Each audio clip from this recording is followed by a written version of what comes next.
Awesome. And welcome to another episode of the Winter Garden Yoga podcast. Today, I'm very happy and very excited to have with us AJ, a friend of mine, a brother in breathwork. And I'm really glad to have you on the episode today. AJ, can you please introduce yourself? Tell folks who you are, a little bit about yourself, and why are we here today talking? Awesome. Hey, Brian, thanks a lot for having me on your show today. Really excited to connect with you. Who I am? Well, that's something I'm every day trying to find more about. But what I'm doing right now is I'm a host of a podcast called My Seven Chakras, which is all about ancient wisdom for the modern mind. Been doing that for the last 5 years or so. Crossed 380 episodes, something I never knew I'd do. I initially thought I'd do just 60 episodes, but here we are. And we talk about, we focus on areas like yoga, Ayurveda, breathwork, Tantra, all these amazing practices that can really help somebody calm their mind, relax their nervous system, and experience deep states of bliss. Now, the way that I got started, there are many ways that I got started, but one of the ways was back in 2008 when I had a bad road accident. I used to ride a bike in those days, and it was that particular day where I was not wearing my helmet for some reason or the other that fate would decide. And I ended up having a car crash, ended up being in the hospital with, bruises and, stitches that I needed, some blood loss. And I think that was one of the incidences that made me really question who I am, like what is my identity, because I had to wake up and look at my face, which was all bandaged all over. And I remember asking my mom, like, when will this end? And she said, time heals all wounds. And I did heal physically to a great extent over the months, but I did realize that at an emotional level, there was still some stuck trauma that I did not know how to process. And that combined with the fact that I'd started a job which was in retail with long hours, standing almost all day, eating at odd hours, and being in an environment that was not the most conducive for personal growth, that made me really want to look out for these alternative techniques to heal.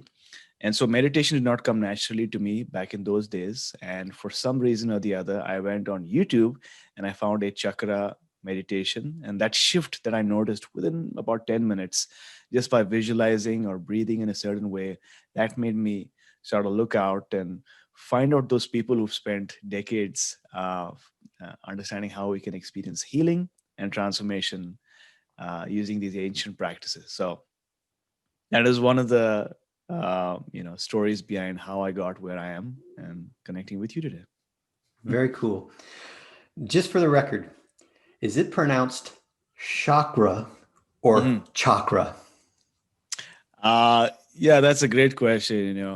If you go to India, which is where this tradition is from, obviously the energy centers are spoken of around the world. But in India, it's chakras. But honestly, what's not important is the pronunciation. What's important is that you work on these energy centers and you heal them or balance them and do whatever you need to in order to experience that alignment that will help you get to where you are, right? Gotcha. So let's take a step back. Yeah. There's incredible story, by the way. So you're out bicycling, get into a horrible accident. Motorbike. Oh, it was a motorcycle. Yeah. Oh, even worse. Yeah. Yeah. When when I was about 5 years old, my father was in a motorcycle accident and he had a permanent limp for the rest of his life up until he died just a couple of years ago. Permanent limp. His leg was crushed. So I understand the depths of the damage that can happen from that sort of thing. Yeah. So you've had a motorcycle accident. You're questioning, you're wondering, who am I? What am I doing here on earth? And you find out about chakras. Can you just talk a little bit? What are chakras? What was it that you experienced? How did you get to that experience? Was it the breath work? Was it meditation? Hmm. Yeah. So to me, the chakras are basically part of our energy body, and the understanding ultimately that we are not just physical bodies that we're occupying right now. Essentially, these are like meat bags, but what we are essentially are beings of light, and that we have an entire energetic body that plays a critical role in processing emotions and really allowing our energy to flow. And they say that even the Taoists and the yogis say that all disease or illness is because for some reason or the other, the energy is stagnant, it's stuck, and we're not allowing it to flow.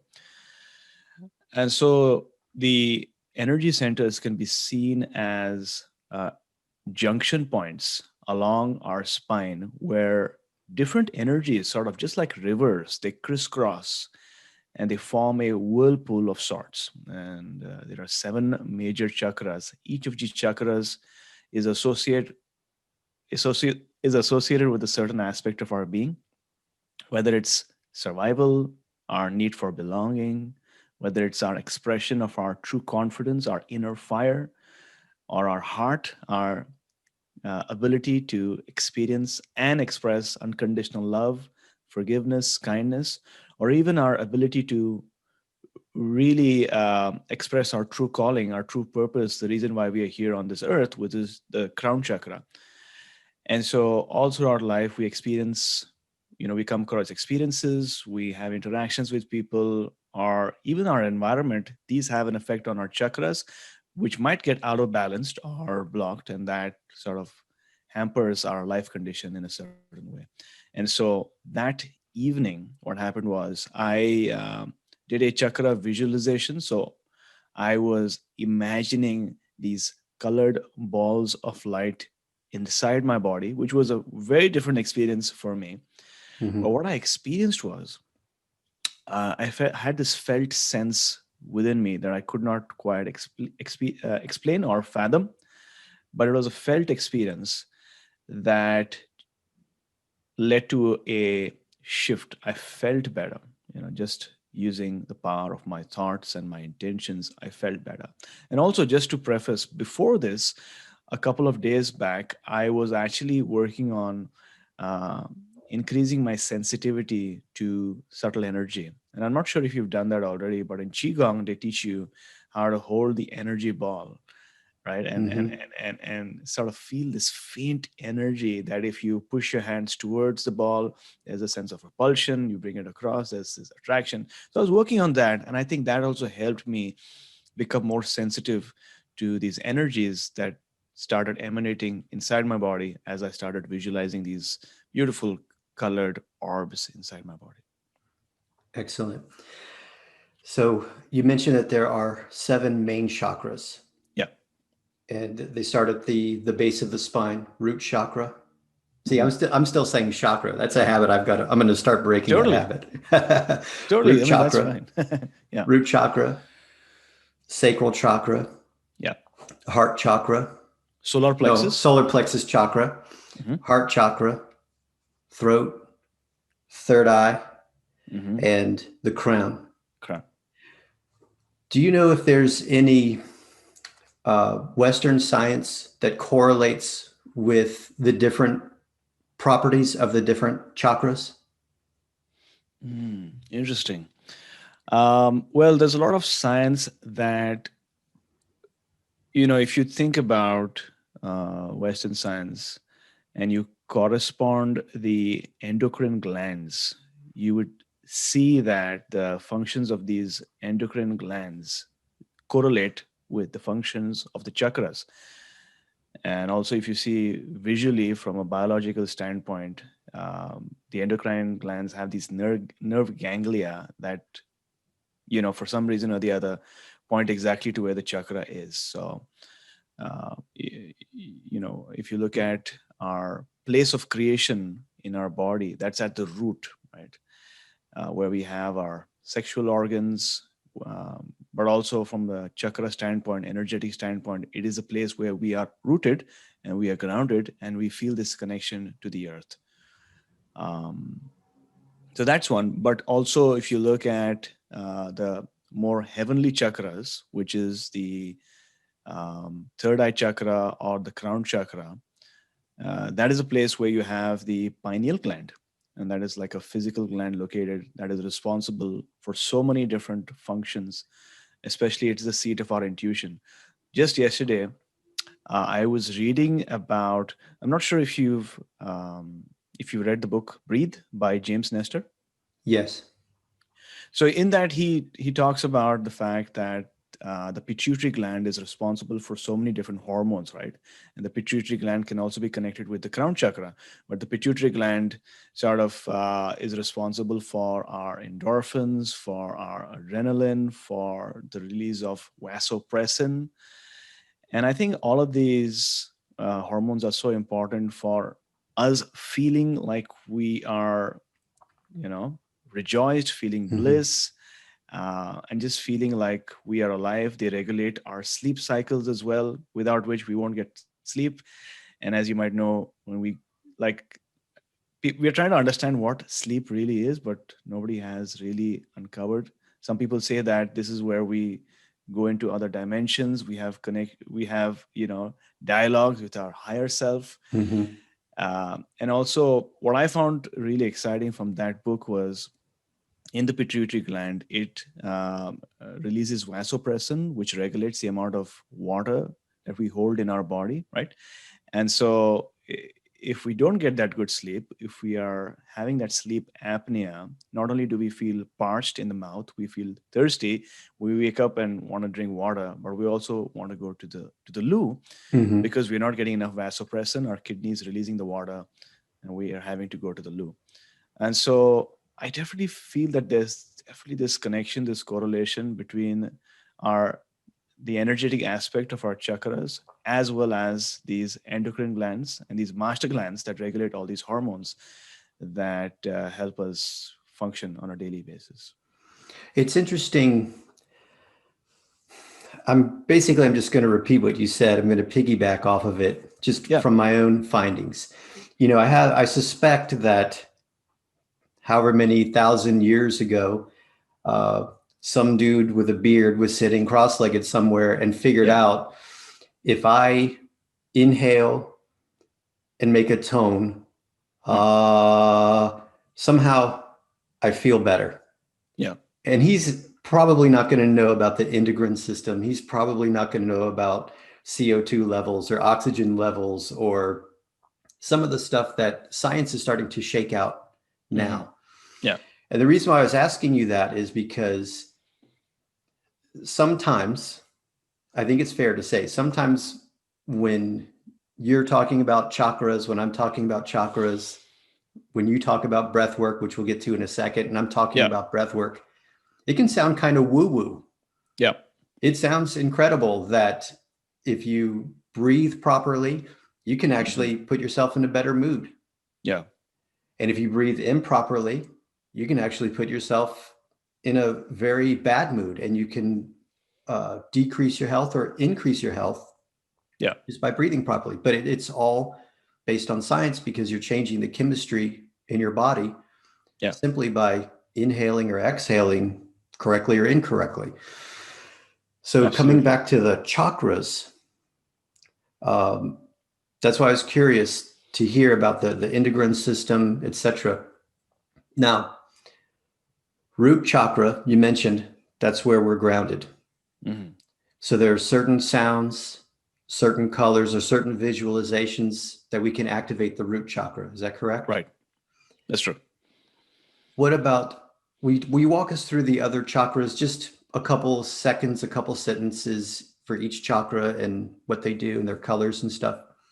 Sure. And also, just to your point, I think our ancient yogis were highly scientific in their approach, in the sense that they were using their body as the laboratory and trying Right. to replicate the same result and not giving up until they would do so.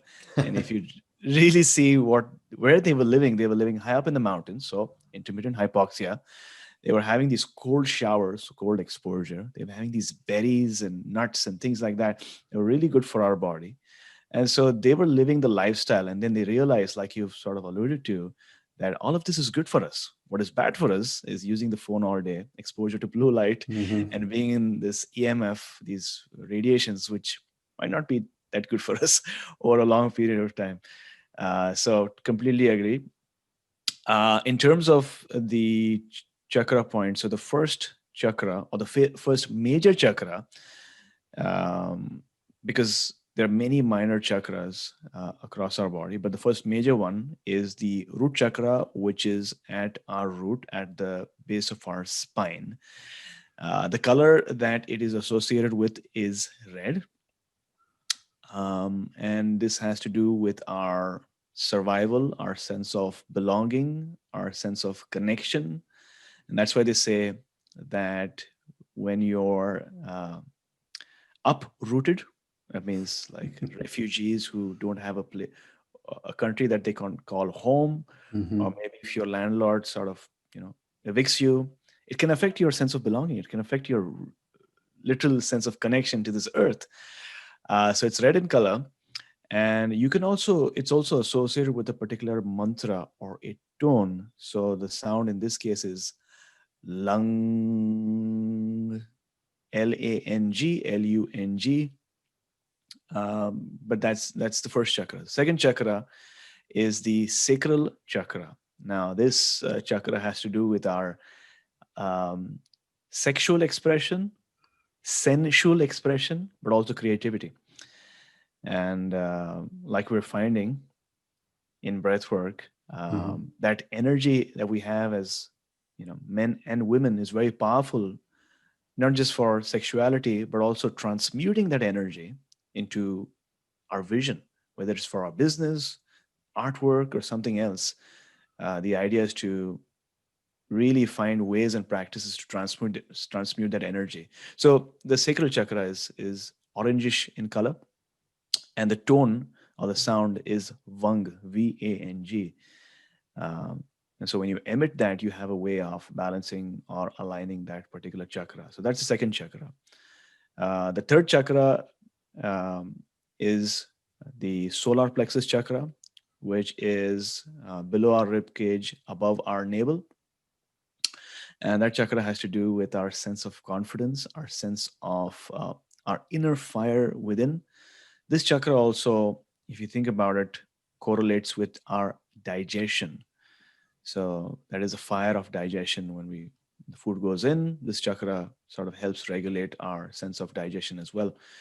And when this chakra is weak, then we sort of lose our sense of self. We lose our sense of confidence. We lose our sense of fire. And so each of these chakras can either be balanced, they can be weak, or they can be overpowered. So think about somebody who's so deep into their ego, so full of themselves and their power, that they do it, by hurting others, or by not allowing others their own space. And so that's the solar plexus chakra. And the sound here is rang, Rang, rang. And that's the third chakra. The fourth chakra is the heart chakra, which is sort of the chakra in between the heavenly chakras and the earthly chakras. It is the go between, it's the intermediate, it's the balance. The heart chakra is green. And so it is the ultimate blending of masculine and feminine, earth and heaven.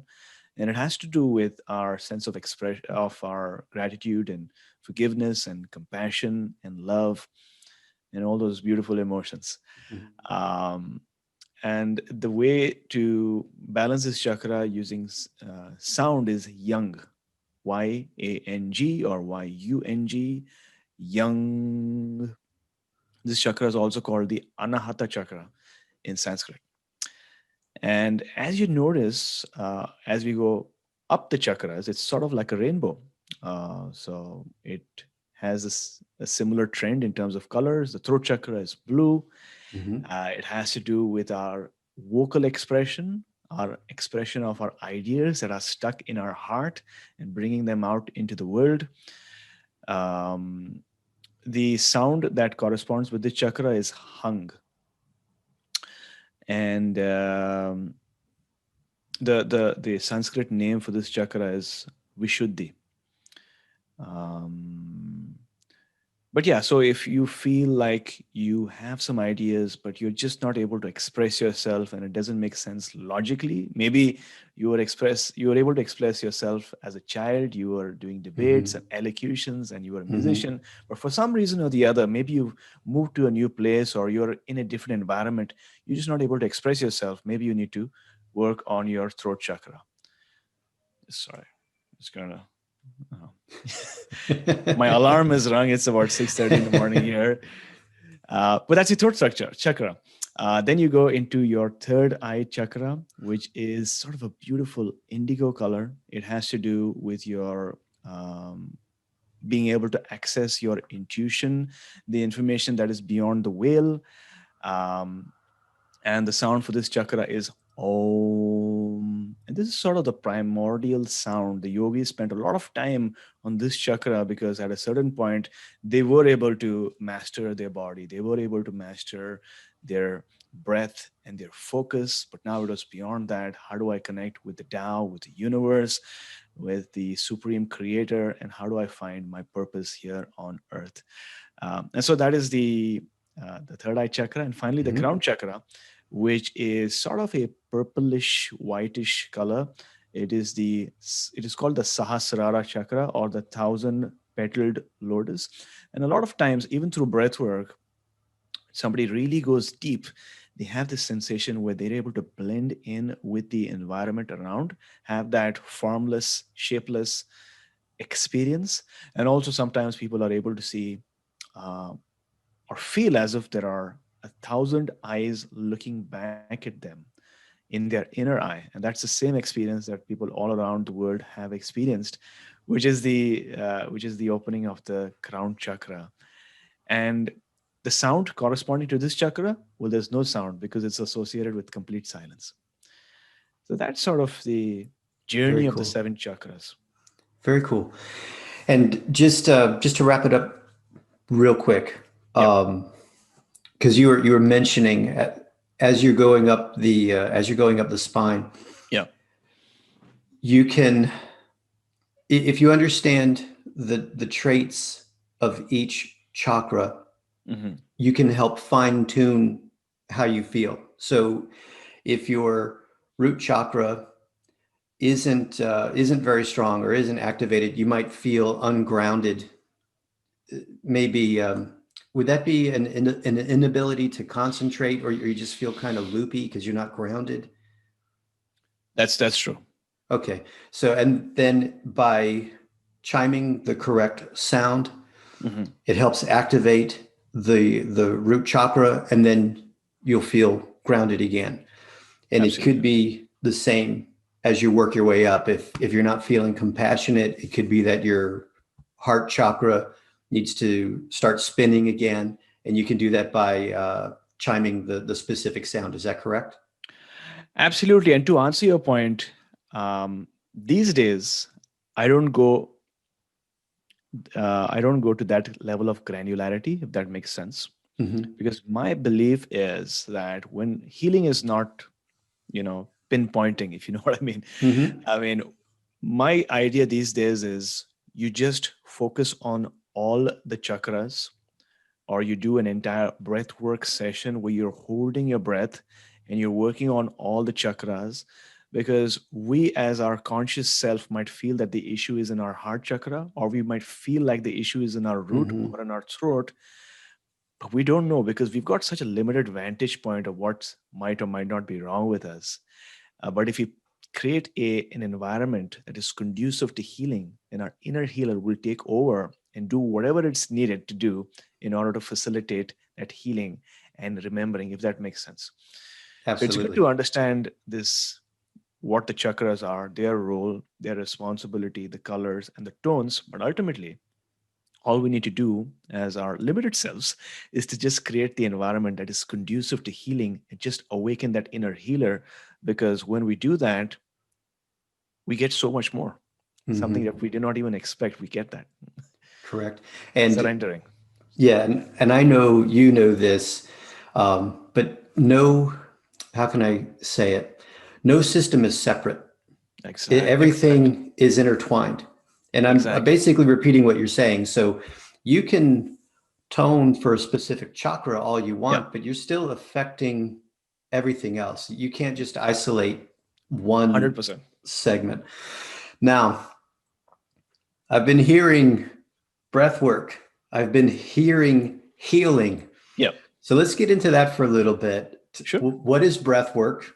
How do we heal through breath work? Give it to me all in 2.5 minutes. No, I'm kidding. It'll take a little longer than 2.5 minutes. Yeah. Well, the short story of it is life sometimes has a way of going whole circle, right? And these days, I'm a breathwork instructor, just like yourself. I do the Soma breathwork, which stems from pranayama, but it also mixes and blends all these beautiful practices and this uplifting brainwave music to help people experience a deep level of calm and relaxation. But when I was a kid, from 3 months onwards, I had a bad respiratory issue. I had wheezing. And so I wasn't able to breathe properly, and it would strike at any point of time. And I remember, and I was always on these inhalers and all these different medicines and dosages. And I feel like I was kind of heavily dosed. And so I was in a stupor most of the times, because of which I don't have a vivid memory of my childhood. Mhm. And I got to know this through my mom. And I do remember that there was this one time where the doctor sort of sat me down and said, breathe slowly and consciously. And I think that was one of the seeds that helped me get over it. And these days, thank God, I don't have wheezing. But I've realized that we sometimes take breathing for granted, right? We all Mhm. breathe. I mean, if you don't breathe, you don't live, right? But are we really breathing consciously? In the Latin language, inspirar means to breathe in. But we find that we breathe in consciously, we really get inspiration, we get ideas, our entire physiology is influenced in a positive way. And we have so many opportunities when we breathe out. That is called expirar. Expirar also means to die. Mhm. But in the form of breath work that we do, when we breathe out and we hold our breath, then we go beyond death in a way, because we're able to access these subtle aspects of ourselves that might be we've forgotten, our higher self, our wiser self. And so, and conspire, these days there's a lot of word, talk around Mhm. conspire, but con means together and spirare means breathe. And so our ancient elders and communities without Netflix or social media used to come together and sing and breathe and heal. And that's how they experienced community. And so to me, breathwork is a way of really getting in touch with our own selves and becoming mindful in probably the most important aspect of our being, which is breathing. The beauty about today is that we're understanding through so much of science, so much of research, Mhm. that there is numerous benefits to just breathing consciously and in a certain way. And we can go further deeper if you want, but Oh, of that's course. Well, I got into breath work about well, I got seriously into breath work about 2 years ago. okay. Um, prior to that, of course, just from my exposure to yoga, I got exposure to pranayama, Yeah, but it was never made clear to me what are we trying to do with the breath work? exactly. We're trying to have a instantaneous Kundalini experience, or we're trying to make ourselves dizzy with shining skull breath. But I never really understood what are we doing. And then when I turned 50 years old, I saw a documentary about a guy who could hold his breath for 22 minutes. He held his Mm, breath underwater for 22 minutes. And I thought, wow, I wonder if I can hold my breath for 5 minutes yeah. on land. I'm not going to go underwater and risk drowning. Right. When you breathe, when you hold your breath on land, it's called dry static apnea. So you're on land, you're not moving, and you're holding your breath. Okay. I got up to 4 minutes and 50 seconds. I came really, really close. But part of that process was learning about breath work and how come I didn't die from holding my breath for 5 minutes? Yeah. We were always taught, if you hold your breath, you're going to get brain damage. Yeah. If you hold your breath, it's because you're running out of oxygen, and all these different myths that had been carried forward up until I was 50 years old. Yeah. And just learning so much about how that's not true. How carbon dioxide is actually beneficial to breathing. So if you're open to it, if any of those bullet points set off a light in your head, would you Yeah. like to address a couple of those? Well, absolutely. The way I came across breathwork in its current form was on my podcast. I used to interview these different people in breathwork. And the first time I did that, I think it was Dan Brule. Oh, yeah. And I still remember when he was doing the interview, he would take these long, deep breaths. And those days, it was not video, it was just audio. So I could hear this breathing like, like before answering or responding to my question. And I found this really interesting, right? The emphasis that he has, not just talking about breath work, but also really literally breathing. And that sort of got me curious. But to your point, right? Once you really look at what is happening in our breath, it makes people really excited, no matter which part or what tradition they're from, whether they're more science oriented, whether they're athletes or they're high performing professionals, or teachers, or even yogis. Everyone gets excited if they find out the why. And to me, there are like three big whys. And one of the whys is, why do we breathe? One is to really get that energy, right? I mean, there are two ways in which we can get energy. But firstly, there's a chemical reaction that happens. The oxygen blends with the glucose to release ATP, energy, carbon dioxide, and water vapor. Now, that energy can be released aerobically or anaerobically. If it's anaerobic, yes, the energy is released, but it's not very efficient for our body because we feel tired, we feel sluggish, there's this lactic acid buildup. And overall, that's pretty toxic for us. But when we blend in the oxygen in our cellular mitochondria, that's 16 times more efficient in terms of releasing of energy. Now, the other thing is, just because you breathe in oxygen, it doesn't mean that the oxygen actually reaches the mitochondria. That's what a lot of people don't realize. So we breathe in the oxygen goes into our blood, the oxygen binds with the hemoglobin, and it stays there. Now, for the oxygen to get ejected and released and go into the mitochondria, something needs to happen. What? Well, the carbon dioxide level leads to increase. And carbon dioxide over the years has received a negative rep, but it does play an important role in the overall energy production process.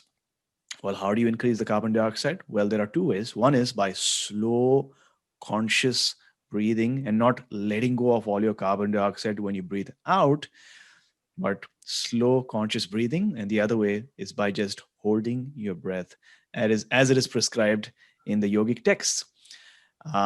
So when you hold your breath for a short period of time, it induces what is called as brief intermittent hypoxia. But one of the benefits is that the oxygen goes into the mitochondria, helps with the production of energy.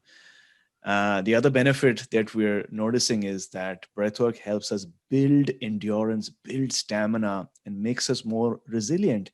And a lot of your listeners might see these masks that sports men or women wear. Maybe they go high up in the altitudes and they do these high intensive workouts.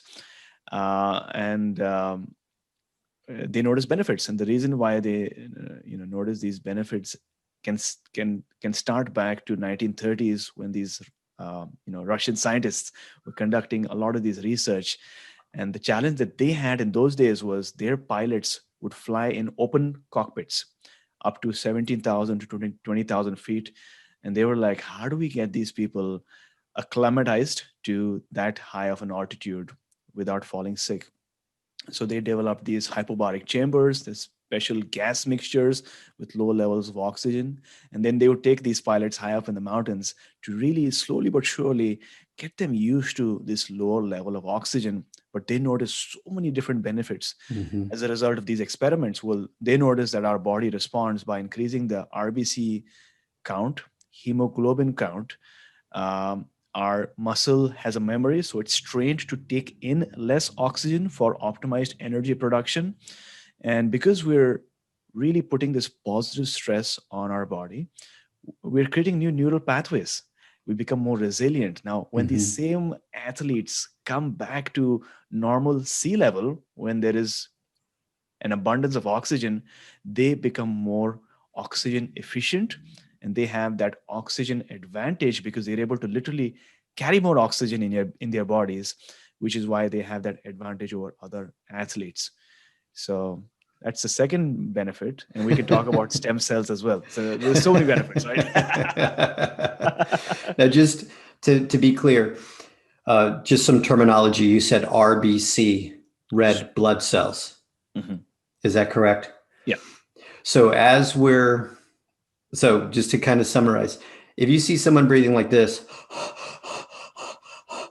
it looks like they're taking in a lot of air, and we would assume they're taking in a lot of oxygen because they're taking in so much air, but they're not, because they're pushing out every exhale. They're pushing out lots and lots of carbon dioxide, the CO2. So because of that hyperventilation, the overbreathing, they're not oxygenating their blood. It's the opposite, because the CO2 levels are getting lower and lower and lower. So the RBCs are being held on to, that they're not pushing into the organs and tissues. Is that correct? Absolutely. So the one factor that really facilitates the emitting of oxygen from the RBCs into the cells, that's being released. So you're missing out on that important and critical component of the process.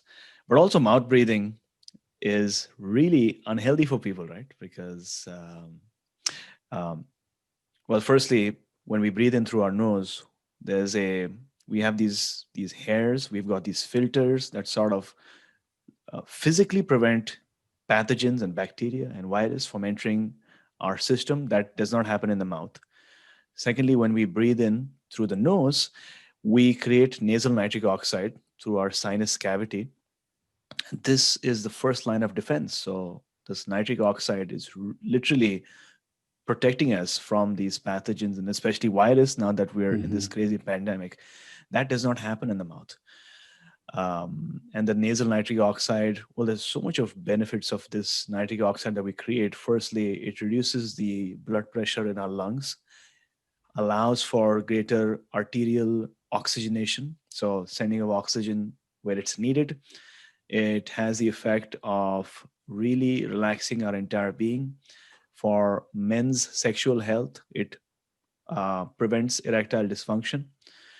All of that is not happening when you breathe in and out through your mouth. Now, personally, over the years, I've trained myself to breathe in and out through my nose during the day, but what about at night? And so that is one of the reasons why I'm using surgical tape to block my mouth and prevent mouth breathing and really encourage nose breathing. Yeah, it's kind of funny because James Nestor is sort of revitalizing taping your mouth shut at night. And it's funny to me because it might have been a couple of years ago. I was just frustrated. I taped my mouth shut just purely out of frustration because I felt that I was sleeping with my mouth open. I would snore, as you mentioned earlier, dry throat. And I even tried different apparatus, like chin straps and ace bandages, just to keep my jaw shut. just purely out of frustration, I started taping my mouth shut. What Yeah. a difference that made. I Yeah. couldn't believe there was any scientific validity to that. And that's a great tip to share with anyone. When if I tell anyone who will listen that I tell them about, I just recommend first try to tape your mouth shut when you're absolutely safe and awake, because some folks, they can feel panic if, with their lips closed. Yeah.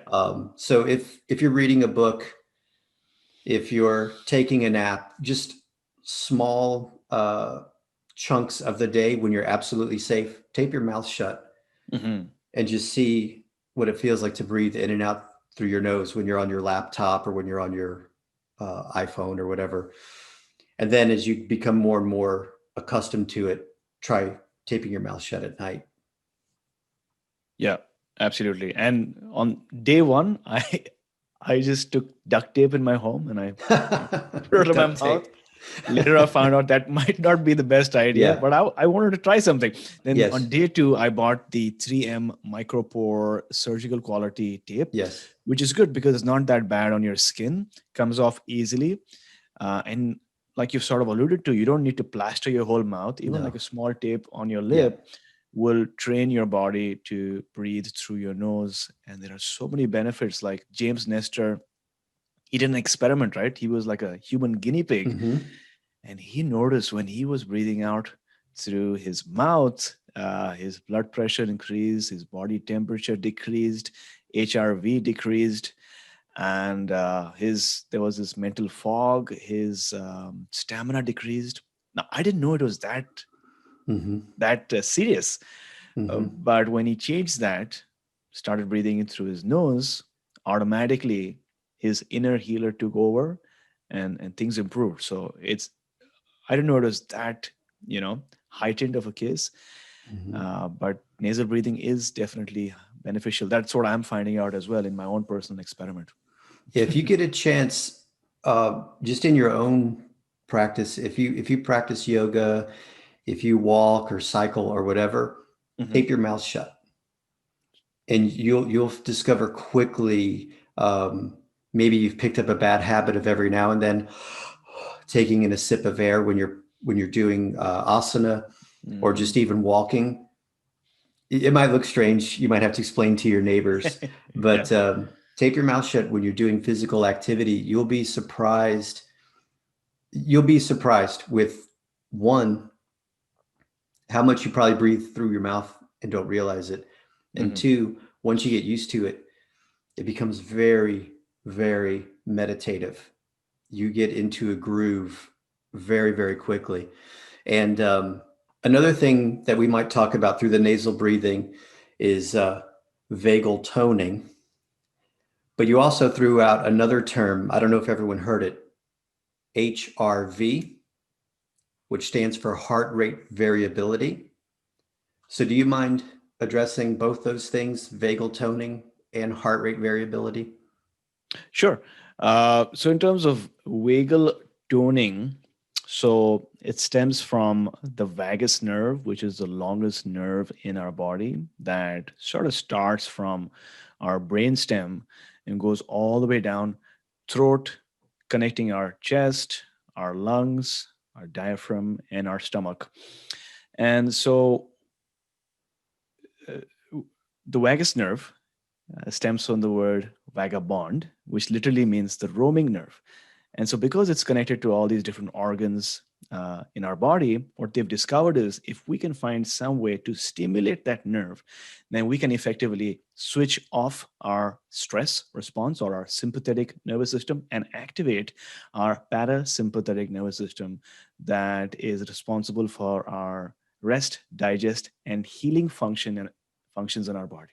Thing is that we're always in this state of chronic stress, right? Whether we're thinking about our schedule, our boss, our bills and things like that. So we need this manual lever, so to speak, that can help us realize that we need to rest and digest. And so vagal toning is one of the ways by which we can stimulate our vagus nerve And the way that we can do that is through extended exhalations or by toning a mantra or a sound.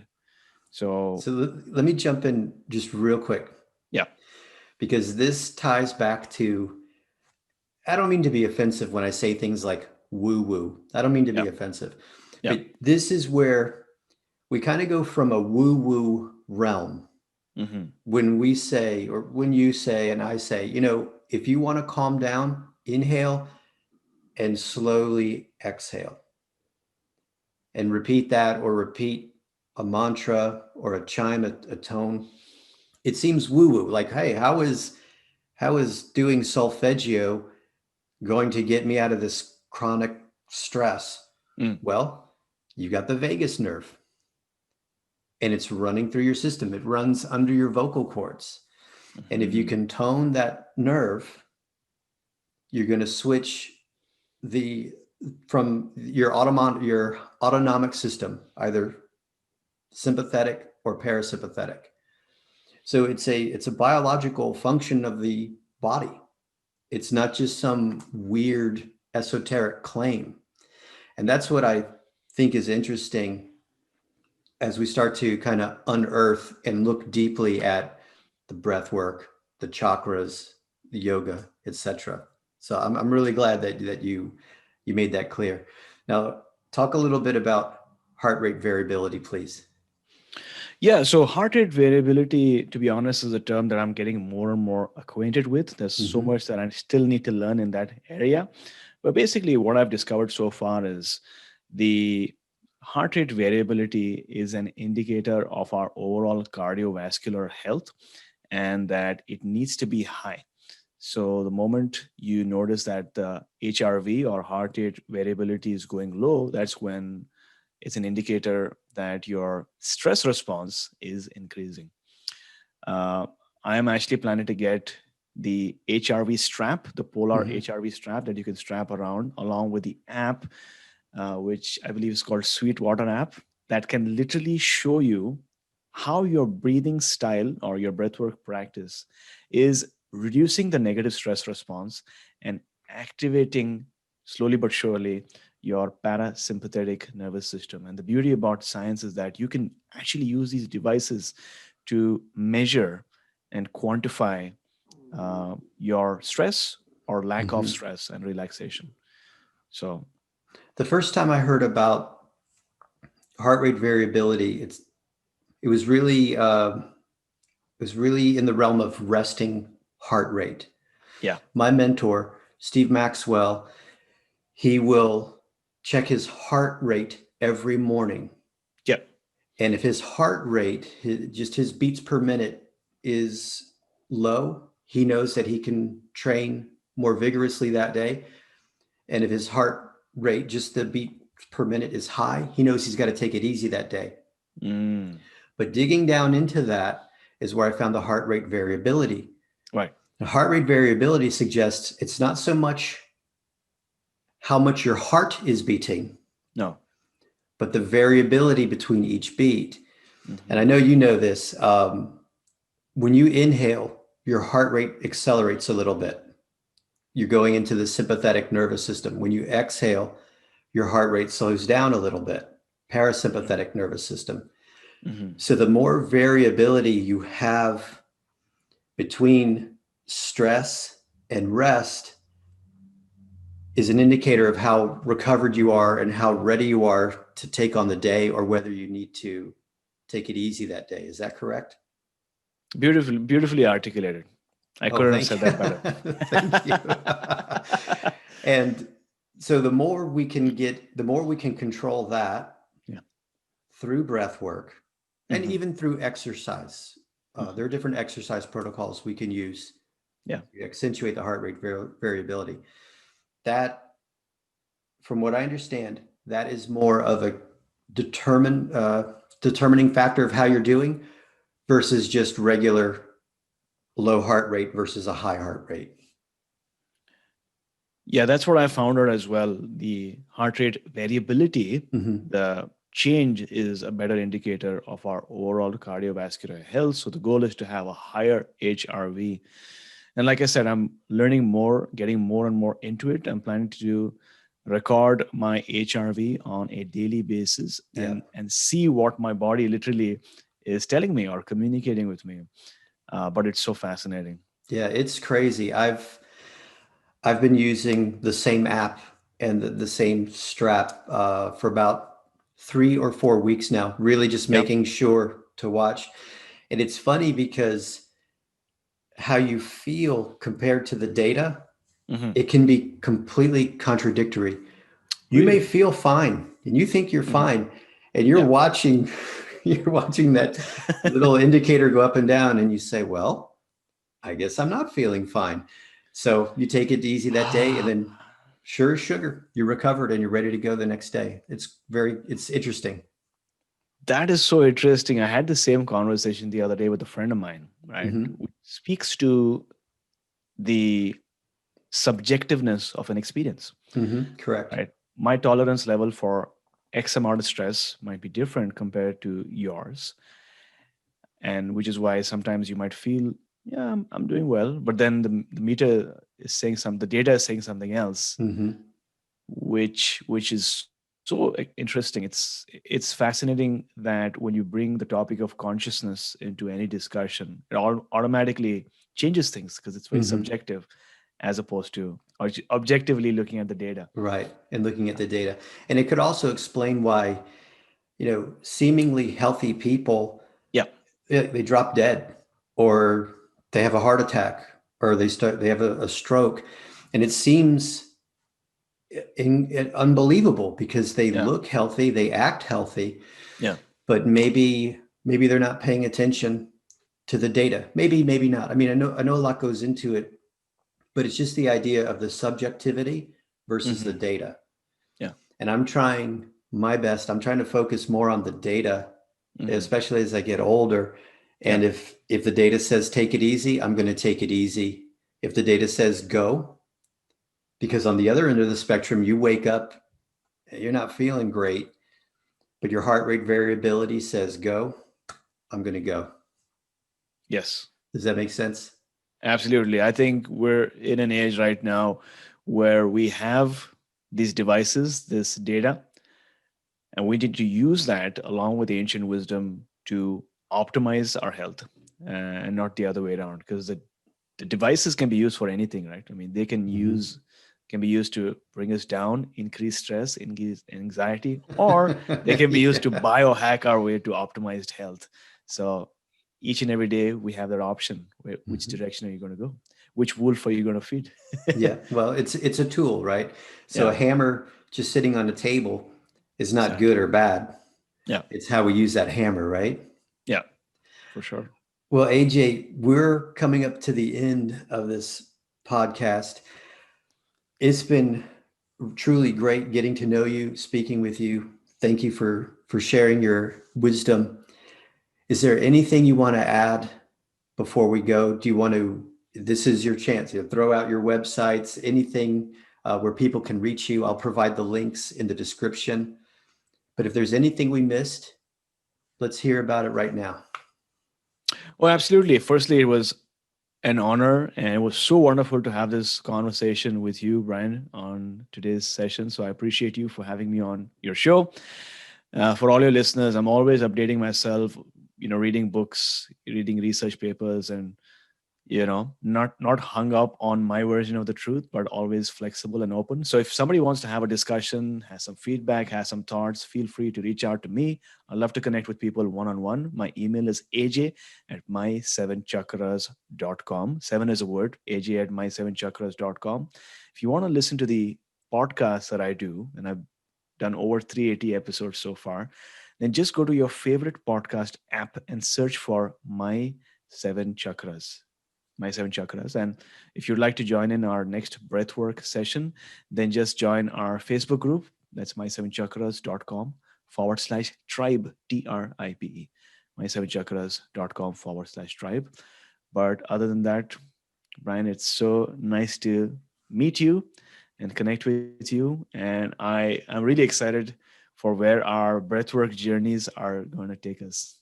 Me too. Awesome, AJ. Thanks a million. And I'll put all those links in the description. Thanks again, AJ.